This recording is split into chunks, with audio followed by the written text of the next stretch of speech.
Global skill development mission में आपका स्वागत है। I've got to show you how to transform your selections. I think you're really going to like this because no doubt already you're getting used to the selection tools, but no doubt it's a little tricky. You're finding it a little bit tricky to get the perfect selection on a particular object. You know, something like this, or maybe it's going to be a car tire, or who the heck knows. It's tough to get the perfect selection, right? Well, check this out. I'm going to select this washer here. He just happens to be kicking around here. He's handy, so I'm gonna grab him here. What I want you to do is I want you to make a bad selection. I want you to purposefully sort of throw down just a junky selection, something like that. Just kind of lay it in there. Who cares, right? Check this out. I'm going to head to the Select menu and then down to Transform Selection.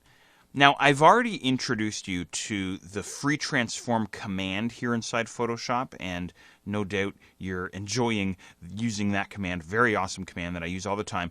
Well, the transform selection command is very, very similar to the free transform. Notice we get this free transform frame now appearing around our marching ants, wouldn't you know it, with the resize handles in the corners and on the sides and all the rest of it. So now what I can do is I can take my time and I can just go, yeah, about there, something like that. And we'll bring the selection up towards the top and drag it down towards the bottom, somewhere in there. Notice I have a little bit of white space in there, so I'll just kind of sit here and sip on my coffee and get the perfect selection. Just take my time until I really have it nailed down. Okay? Now, again, you won't always get absolutely the perfect selection, but this definitely goes a long, long way.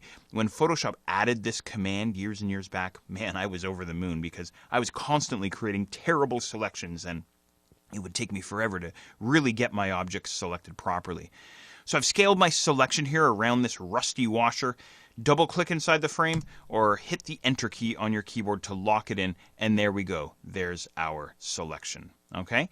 So your transform selection tool is, again, one of these really great tools that you have access to inside Photoshop. He's going to work for ovals or circles that we create. Also, he'll work for rectangles as well. Check this out. I'm going to try and select this guy. He's kind of an oddball shape, though. He's not quite a perfect rectangular square. So let's see what we can do here.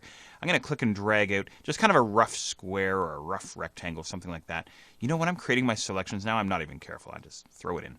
Give myself some kind of a starting point, and then I use the transform selection command to help me perfect or refine the selection. So maybe something like this, and again, it's an oddball shape, so it might not be the best example, but of course he's on an angle as well, this kind of the square washer or square nut that we have in the background. So just like the free transform, just like the crop tool, which we've also seen, I'm going to bring my cursor outside of the frame.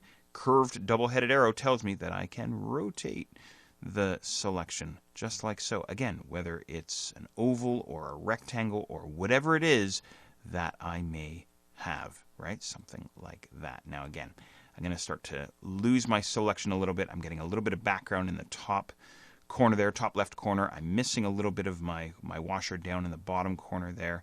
I could fiddle with this a little bit, but again, because it's an oddball three-dimensional shape, it's not going to be perfect. But double-click inside the frame. There we go. There's my selection. Awesome stuff. So the transform selection command, really awesome stuff. Have fun with it. Again, take a moment to get comfortable with it. And when you're ready, we'll move on to the next topic, which is going to be a very cool topic related to floating selections.